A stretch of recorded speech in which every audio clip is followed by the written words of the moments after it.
여호수아 34장 14절에서 33절입니다. 무리가 여호와의 전에 헌금한 돈을 꺼낼 때에 제사장 힐기야가 모세가 전한 여호와의 율법책을 발견하고 힐기야가 서기관 사반에게 말하여 이르되 내가 여호와의 전에서 율법책을 발견하였노라 하고 힐기야가 그 책을 사반에게 주매 사반이 책을 가지고 왕에게 나아가서 복명하여 이르되 왕께서 종들에게 명령하신 것을 종들이 다 준행하였나이다.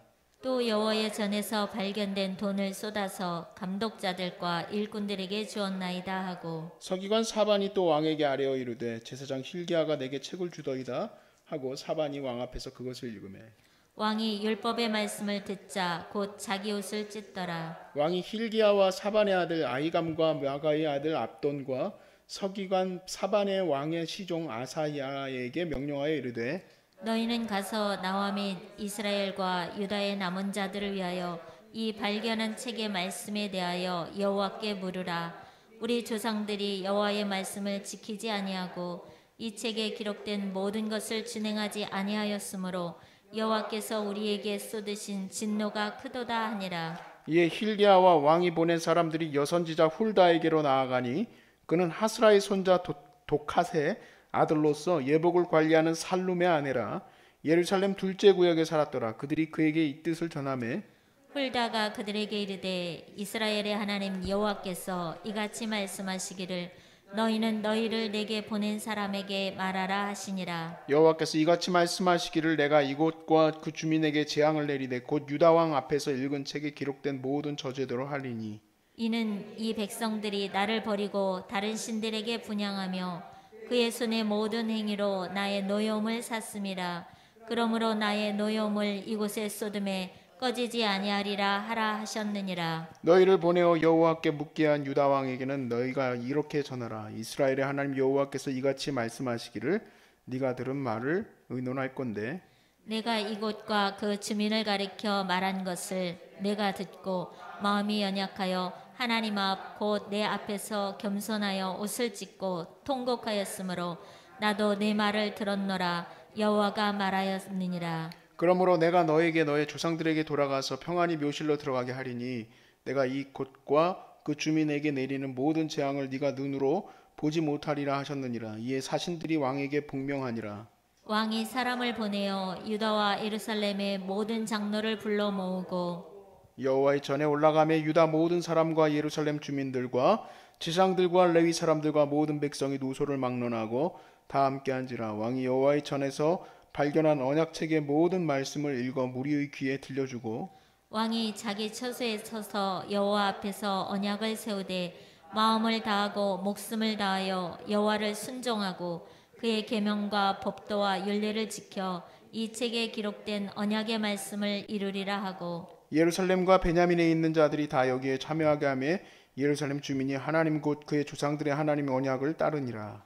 이와 같이 요시아가 이스라엘 자손에게 속한 모든 땅에서 가증한 것들을 다 제거하여 버리고 이스라엘의 모든 사람으로 그들의 하나님 여호와를 섬기게 하였으므로 요시아가 사는 날에 백성이 그들의 조상들의 하나님 여호와께 복종하고 떠나지 아니하였더라. 아멘. A.J. 제이콥이라는 사람이 있어요. 이 사람이 이제 책을 하나 썼는데 성경대로 1년 살아보기라는 책을 썼어요. 이 사람은 유대 혈통이긴 하지만 유대인은 아니, 그러니까 그 종교적으로 유대적인 종교를 갖고 있는 사람은 아니에요. 무신론자이지만 이 사람 좀 독특해요. 원래 돈도 많은데 브리테니카 사전이 엄청나게 많거든요. 저희 아버지도 제가 어렸을 때 브리테니카 사전 영어로 된 거를 이만큼 사왔어요. 어머니가 속 터져 죽는 줄 알았었어요. 우리 아버님은 그 뭐라 그럴까 그 미적인 거에 대해서 되게 관심이 많으신 분이에요. 근데 우리 어머니는 합리적이신 분이야. 그래서 두 분이 같이 있으시면 막 안 맞아요. 아버지는 막 이렇게 아름다운 꽃, 아름다운 돌, 아름다운 무슨 조각, 아름다운 집이 그냥 다 그런 걸로 꽉 차. 근데 어머니가 있는 곳에 가보면 아무것도 없어. 깔끔. 모든 게 정리되어 있고 완벽하고 깔끔하고 그렇게 돼 있어요. 그래서 어머니는 몰래 다 갖다 버리셨어요. 그런데 브리테니카 사전도 그런 이유로 사오셨어.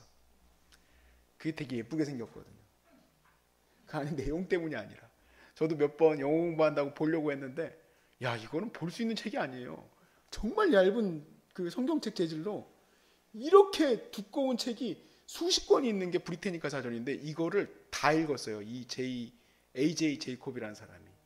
그리고 이걸 한 책으로 300페이지짜리 책 있죠? 그 책으로 요약을 한 사람이에요. 거의 신기에 가까운 경험을 하는 걸 좋아하는 사람이야. 7년이 걸렸다고 그랬나? 아무튼 그렇게 오랫동안 브리테니카 사전을 요약을 했었었는데, 이 사람이 성경에 나온 율법대로 1년간 살아본 거예요. 근데 그 사람 책을 이제 읽어봤는데, 이 사람 책의 내용의 이제 마지막 결론을 제가 그냥 말씀을 드리면, 1년 살아보니까 경이롭다. 성경대로 살아보니까 쉽지 않고 되게 경이롭다. 그래요. 성경대로 살려고 하는 사람이 무신론자임에도 불구하고 참 이게 되게 경이롭다는 생각을 느꼈지만, 이 정도로 느껴서 성경대로 살아가는 게 아닙니다. 성경대로 살아가야 되는 이유가 있어요. 하나님 말씀대로 살아가야 되는 이유는 우리가 죽기 때문에 그렇습니다. 하나님 말씀대로 안 살면 우리는 죽어요. 하나님의 진노를 받는다, 이 얘기예요. 근데 그거를 모르고 사는 것이 문제인 거죠. 요시야 때에는 이걸 모르고 살았어요.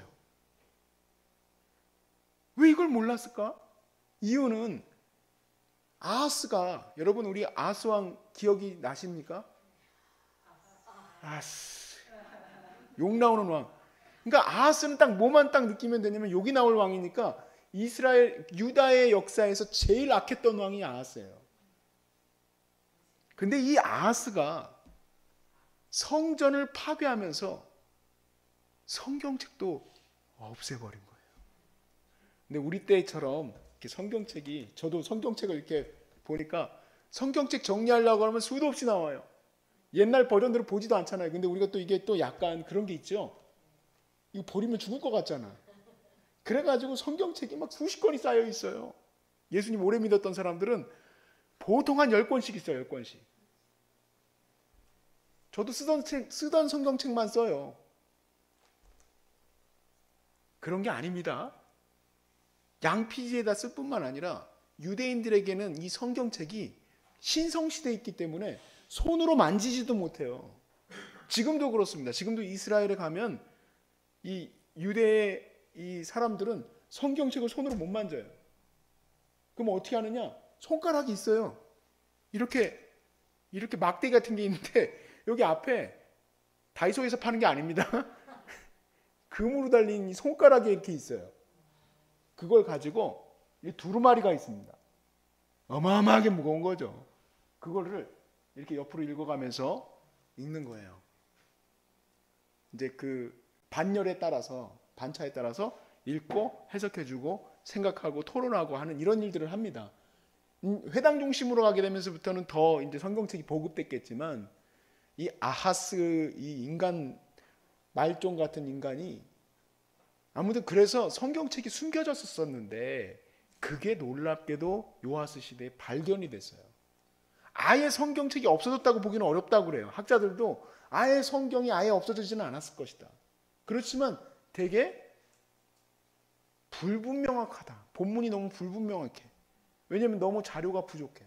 진짜로 성경책이 다 없어졌는지, 분석행위처럼 완전히 다 없어져 버렸는 건지, 아니면 성경책이 희귀했었으나 요시아가 어떻게 하다 보니까 발견해서 그 읽었던 장에서 되게 하나님 앞에 회개하게 됐는지, 그건 불분명하지만 확실한 건 뭐냐면 성경책이고 성전이고 다 박살내놨어. 이 아하스가. 14절 말씀에 우리가 여호와의 전에 헌금한 돈을 꺼낼 때, 자, 헌금한 돈이 어디에 있었는지들을 학자들이 얘기하는 것은 그 굉장히, 그러니까 뭐라 그럴까, 그 폐기 처분할 것들이 모여 있던 곳이라고 합니다. 그런데 그곳에서 여호와의 율법책을 발견하게 됩니다. 그리고 이 여호와의 율법책은 어딘가 돌 밑에 숨겨져 있었을 것으로 추정을 하는데, 물론 여러 가지 추정을 하겠죠. 그렇지만 결론적으로 보자면 숨겨 있었던 책이 발견됐어요.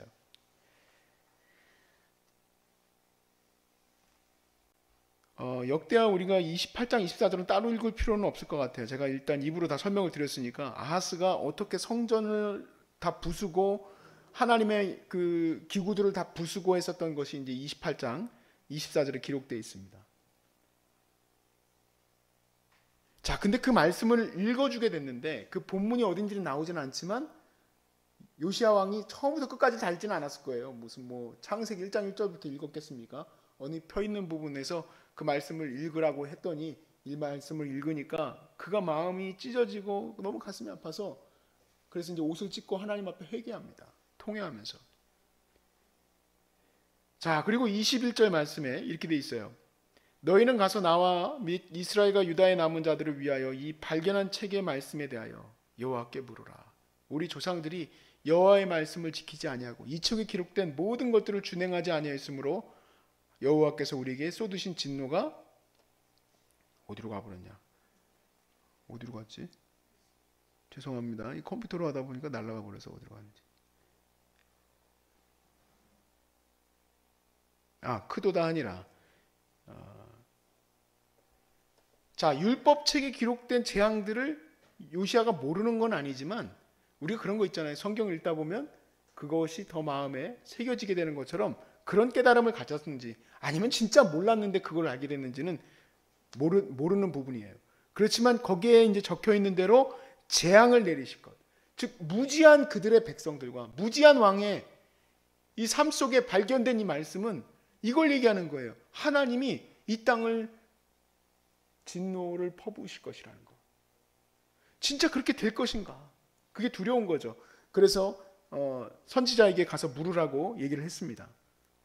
그랬더니 이제 선지자가 이렇게 얘기해요. 24절에 여호와께서 이같이 말씀하시기를 내가 이곳과 그 주민에게 재앙을 내리되 유다 왕 앞에서 읽은 책에 기록된 모든 저주대로 될 것이다. 특별히 요시하기 때문에 그렇게 되는 게 아니라 그 저주대로 될 것이다. 25절에 이는 이 백성들이 나를 버리고 다른 신들에게 분향하며 그의 손의 모든 행위로 나의 노여움을 샀음이라. 그러므로 나의 노여움을 이곳에 쏟음에 꺼지지 아니하리라 하라 하셨느니라. 그런데 다행히 27절부터 28절 말씀에 요시야 때에는 이런 저주가 임하지 않게 될 것인데 내가 이곳과 그 주민을 가리켜 말한 것을 네가 마음이 연약하여 하나님 앞 곧 내 앞에서 겸손하여 옷을 찢고 통곡하였으므로 나도 내 말을 들었노라 여호와가 말하였느니라. 그러므로 내가 너에게 너의 조상들에게 돌아가서 평안히 묘실로 들어가게 하리니 내가 이곳과 그 주민에게 내리는 모든 재앙을 네가 눈으로 보지 못하리라 하셨느니라. 이에 사신들이 왕에게 복명하니라. 그대로 다시 이제 얘기해 줬다는 얘기죠. 자, 오늘날에는 사실 말씀이 이때처럼 희귀하지는 않습니다. 그렇죠? 이때는 아하스가 다 그냥 박살내버렸기 때문에 이 말씀을 보고 우리가 정말 죄를 지었구나 이제 깨닫고 하나님 앞에 돌아오게 됐지만 지금은 풍요 속의 빈곤과 같아요. 인터넷으로 언제든지 말씀을 접촉하면 말씀을 들을 수 있고 내가 원하는 주제를 듣고 싶으면 주제도 다 들을 수 있어요. 풍요 속의 빈곤.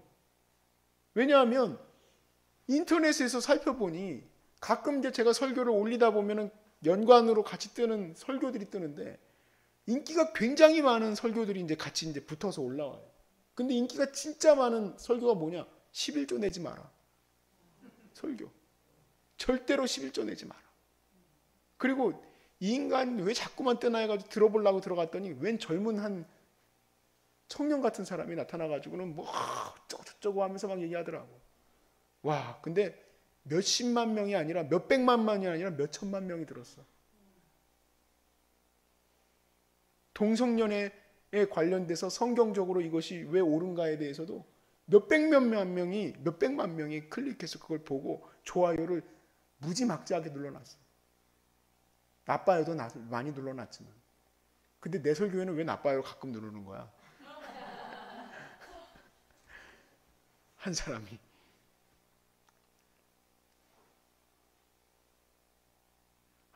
하나님이 사랑하신다는 설교 수없이 우리가 들을 수 있어요. 말씀을 제가 왜 창세기에 태초에 하나님이 천지를 창조하시니라부터 요한계시록에 주 예수여 어서 오시옵소서 아멘까지 우리가 쭉 봐야 하는지. 그리고 그뿐만 아니라 우리가 찬송가도 처음 첫 장부터 마지막 장까지 봐야 하는지. 저는 굉장히 기본기가 중요하다 생각해요. 신앙에. 물론 거기서 이제 더 발전되어져서, 왜냐면 찬송가는요 우리의 구원과 구속과 또 그리고 앞으로 천국을 향하는 그 모든 것들이 참 놀랍게도요 1절, 2절, 3절, 4절 안에 그게 다 정리가 되어 있습니다. 찬송가들은요 특이하게도 성경 전체에 대한 내용들이 그 가사들 안에서 다 그 구속의 은혜들을 찬양하게 돼요. 근데 저도 복음성가를 쓰는 사람이지만 복음성가는 약간 내 삶하고 연관된 부분들을 고백하는 거에 준하고, 제가 4절까지 하나 썼더니 잘렸어요. 목사님 요즘에 4절까지 쓰시면 안 돼요. 왜요? 요즘에 한 3분에 끝내셔야 됩니다. 어떻게 하라고요? 이거 다 잘라버리시고 앞에 벌스 하나만 하시고 뒤에 사비 좀 넣으시고 뭐 이렇게 다 잘라버려. 그래서 요즘에 복음성가는 3분에서 4분 안에 끝내야 돼. 난 또 나만 그러는 줄 알고 나는 잘하는 줄 알았더니 안 그렇게 하시는 분들도 있더라고. 근데 아무튼 그렇게 될 수밖에 없어요. 현대의 트렌드에 맞춰서 쓸 수밖에 없어. 그래서 찬송가를 제가 더 사랑하기 시작했어요. 말씀도 여기 한 구절 저기 한 구절 갖다가 붙이고 시리즈별로 했던 거 갖다가 보면은 너무 마음이 힘들어. 성경도 처음부터 끝까지 잘 우리가 나누는 게 또 중요해요. 왜냐하면 내 인맥에 맞는 것들 갖다가 보려고 한다면은 그것만 보게 돼요. 저랑 같이 칼빈에서 공부했었던 방 무슨 교수님이 있어요. 저보다도 조금 어리지만 이분이 아주 천재적이라서 그랬는지 학교에서 이제 교수가 되셨더라고. 총신대학에서 교수가 되셨어.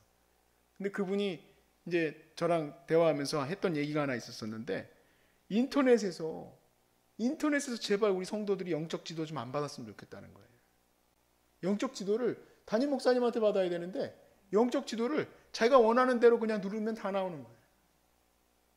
유명하신 목사님들이 또 자기가 원하는 대로 다 말해주니까 좋은 거예요. 그래서 제가 지금 이런 여러 가지 사로로 인해서 이렇게 말씀드린 거예요. 풍요 속의 빈곤이다. 하나님의 말씀을 정말 내가 두려워하면서 바라보는 것이 아니라 말씀을 하나의 나의 그냥 위로의 그냥 대상 정도로 생각하고 보게 되는 것. 여러분 가장 지향해야 될 문제입니다. 그렇게 되면 안 돼요. 하나님 말씀은 처음부터 끝까지 깊이 바라보고 그 말씀이 내게 무엇을 말하시는지를 항상 살펴볼 수 있기를 주의 이름으로 축복합니다. 그래서 여러분 안에서 그렇게 말씀을 깊이 묵상하면서 무엇이 발견되길 바라느냐? 요시야 때처럼 저 안에 숨겨졌던 말씀이 발견되어져서 여러분의 가슴을 찢고 두려워하는 마음이 생겨야 되는데 왜 그렇게 돼야 되느냐? 왜냐하면 하나님의 저주와 진노가 얼마나 무서운지를 말씀에서 깨달아야 돼. 영혼 구원을 왜 해야 되느냐? 목사님이 전도하라 그랬으니까 영혼 구원해야지가 아니라 하나님의 진노가 내릴 것이 두려워서 하나님 앞에 울며 부르짖으며 주여 불쌍히 여기소서 하는 마음이 나와야지 된다 이 얘기예요. 그게 말씀이 발견되어진 거지. 제가 이 말씀을 준비하면서 그냥 갑자기 레위기를 펴보고 싶었어요. 율법에 있는 말씀들 중에 그래요. 내가 몰라서 다시 보는 게 아니라 한번 읽어보면서 뭔가 그 느낌을 다시 느껴보고 싶었어. 근데 1장부터 쭉 이렇게 보는데 1장 부분에 이제 번제에 관련된 거, 이제 제사를 어떻게 드릴 건지에 대한 규례가 써 있으니까 이미 예수 그리스도 안에서 완전하게 성취되어진 것이 감사하면서 1장을 넘어가고 이렇게 넘어갔습니다. 2장도 넘어가고 했는데 5장쯤에 가서 제가 이런 생각을 하게 됐어요. 5장 한번 가보시겠어요? 레위기 5장입니다.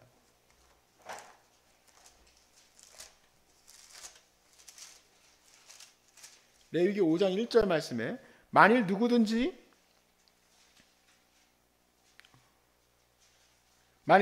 저주하는 소리를 듣고서도 증인이 되어 그가 본 것이나 알고 있는 것을 알리지 아니하면 그는 자기의 죄를 죄어야 할 것이요 그 허물이 그에게로 돌아갈 것이다. 자, 죄값이 사라지질 않아요. 이거는 숨겨져 있는 거잖아요. 누군가가 잘못된 소리를 들었어요. 이제 내가 증인을 서줘야 돼. 근데 증인 서주라고 하니까 나한테 이제 해코지가 당할까봐 증인을 안 서준단 말이에요. 요즘에도 증인 안 서주는 거 많잖아요. 근데 이거는 하나님 말씀에서는 증인을 서주지 않으면 어떤 일이 벌어지냐? 죄값이 그에게로 돌아간다는 거예요. 그러니까 죄의 그 값, 하나님의 진노, 하나님의 진노가 없어지지를 않는 거예요. 하나님의 진노가 돌아다니다가 누구에게 가느냐? 그 죄값을 받아야 된 자에게 가게 된다라는 얘기예요. 자, 20장으로 넘어가서 반드시 죽일 죄가 나옵니다. 레위기 20장에는 이제 여러 가지 죄들이 쭉 있고, 하나님이 이렇게 하면 너가 하나님께 제사를 드려서 하나님의 진노를 가라앉히고 너의 죄를 회개하고 하나님 앞에 돌아오라가 쭉 있지만, 여기 20장에서의 내용은 회개할 가치도 없고 회개의 기회도 안 줍니다. 이거는 그냥 당장 잡히면 죽는 거예요. 자, 20장 1절부터 5절 말씀을 한번 보세요. 여호와께서 모세에게 말씀하여 이르시되 너는 이스라엘 자손에게 또 이르라. 그가 이스라엘 자손이든지 이스라엘의 거류하는 거류민이든지 그의 자식을 몰렉에게 주면 반드시 죽이되 그 지방 사람이 돌로 칠 것이다. 나도 그 사람에게 진노하여 그를 그의 백성 중에서 끊으리니 이는 그가 그의 자식을 몰렉에게 주어서 내 성소를 더럽히고 내 성호를 욕되게 하였음이라. 그가 그의 자식을 몰렉에게 주는 것을 그 지방 사람들이 못 본 채 하고 그를 죽이지 아니하면, 죽이지 않았어요. 언제? 요시야 때. 언제? 아하스 때. 언제? 그 모든 왕들 삶의 속에서 가나안 족속을 솔로몬이 노예로 삼은 뒤에 거기에 거류하는 자들조차도 몰렉에게 사람을 바치는, 자기 자식을 바쳐요. 몰렉, 이 밀곰에게 바치는 이 제사는 자기 자식을 갖다 죽인단 말이에요. 이런 천일공로한 일들을 하는 이 제사법을 하는 인간들은 죽여라. 근데 죽이지 않았어. 그러면 하나님의 진노가 어디로 사라졌죠? 안 사라져요. 안 사라져요. 안 사라지는 게 중요한 거예요. 내가 그 사람과 그의 권속에게 진노하겠다. 그러면 니들이 안 죽이면 내가 그 사람과 그의 권속에게 진노하여 그와 그를 본받아 몰렉을 음란하게 섬기는 모든 사람을 그들의 백성 중에서 끊으리라. 하나님의 진노가 이거 하나만 있습니까? 20장 전체가 다 그건데, 접신한 자와 박수무당에게 음란하게 간 자들. 또 9절에 만일 자기 아버지나 어머니를 저주한 자들. 죄송하지만 저도 여기에 포함돼요. 사실은 이런 자는 어떻게 돼요? 아까 똑같아요. 똑같아요. 지금 아까 몰렉에게 자식을 바친 자와 똑같습니다. 하나님의 진노가 사라졌어요? 안 사라졌어요?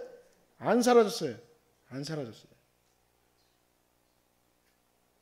11절부터 말씀에 보면 아버지와 아버지 아내, 즉 근친상간, 짐승과 교합하는 자, 남의 여자와 동침하는 자, 다 뭡니까? 하나님이 반드시 죽여라 한 죄들입니다. 자, 오늘날의 법들이나 이런 것들로 인하여서 우리는 누구를 죽일 수도 없고 죽여서도 안 되겠죠. 그러면 누가 죽이실까요? 하나님이 죽이시는 거예요. 왜 요시야 때에 하나님의 진노가 일어나서 그들의 백성을 죽이려고 하시는데 하나님이 죽이려고 하셨어요. 하나님의 죽음의 천사가 와 있었습니다. 그런데 왜 그때 안 죽였느냐? 요시야가 하나님 앞에서 가슴을 찢고 기도했기 때문에 그렇다, 이 얘기예요. 그리고 오늘 본문의 33절 마지막 절에 그의 백성들이 요시야가 살아있는 동안에는 하나님의 약속에서 멀어지지 않았다라는 거예요. 멀어지지 않았다. 그러면 그 다음 왕 때는 어떻게 됩니까? 봉인해제. 개가 막 그냥 막 영화 같은 거 막 물려고 막 하는데 딱 주인이 잡고 있다가 물어! 하니까 그냥 달려가가지고 그 강도를 갖다 확 물어버리듯이, 요 다음 요시야 왕 다음은 볼 것도 없어. 볼 짝도 없어. 이미 이 왕은 자기 자신을 우상에게 드려버리기도 했고 하나님의 진노가 지금 코앞에 와 있는데 그것도 모르고 그러고 앉아있어요. 문제는 이겁니다. 말씀을 깨달을 때 그냥 내가 좋은 거 듣는 것이 말씀을 깨닫는 게 아니라 하나님의 진노와 구원과 자비하심과 하나님의 심판에 대해서 내가 마음에 깨닫고 이 두려움을 가지고 이 세상을 바라봐야 돼요. 하나님의 진노를 우리가 어찌 없앨 수 있겠습니까? 맞아요. 이 진노를 없앨 수 없어요. 그런데 하나님이 은혜 주셨어. 살인죄를 저질렀을지라도 예수 앞에 나와서 회개하면 주님이 그 죄를 사해 주시겠죠. 은혜를 주시겠죠. 그러니까 이 나라가 아직도 살아있으려면, 이 나라가 아직도 하나님 앞에서 그래도 사명 감당할 수 있는 100년을 받으려면 이렇게 가서는 안 되겠죠. 지금 한번 보세요. 얼마나 저 젊은이들이 모이는 곳이 음란한지, 얼마나 교회들 안으로 이런 어떤 악한 이 죄악들이 얼마나 많이 밀고 들어왔는지, 이것을 보면서 가슴을 찢지도 않고 울지도 않고 답답해하지도 않고 절망하지도 않고 이 세상에 살아가는 이 우리들이 과연 제사장의 역할을 감당하는 사람들입니까? 아닌 거죠.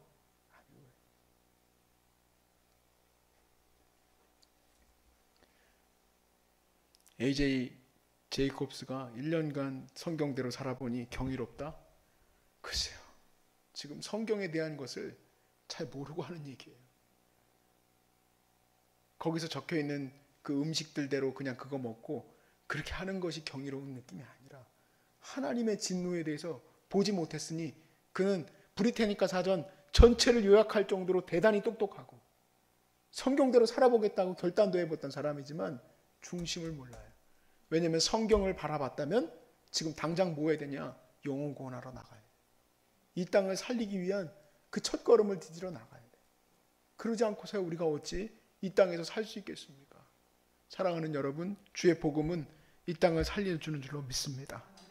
우리가 그 복음을 전하여서 이 땅이 이렇게 어렵게 힘들게 괴롭게 가지 않도록 하나님 앞에 우리가 회개해야 되고, 혹시 우리 주님이 우리의 회개의 기도를 받으시고 우리가 주님 다시 한번 기회를 주시면 열심히 주님의 전도를 감당하겠습니다. 복음 전파하겠습니다. 주님, 우리 아이들에게, 우리 자녀들에게 그냥 세상에서 성공하는 것만 바라보게 했던 것을 용서해 주시고 우리 하나님 나라 세우는 것을 위해서 갈 수 있게 해달라고 기도한다면 다음에는 이런 바이러스 안 생겼으면 좋겠어요. 너무너무 무섭고 힘겨운 이 시대를 우리가 살아가는 것은 다 어디서부터 기인했는지를 깨달아야 돼요. 여러분 시대가 요시아와 같은 시대가 되길 바랍니다. 하나님의 진노가 임하지 않고 하나님이 평화를 주시는 시대, 그게 우리의 시대가 되기를 주의 이름으로 축복합니다.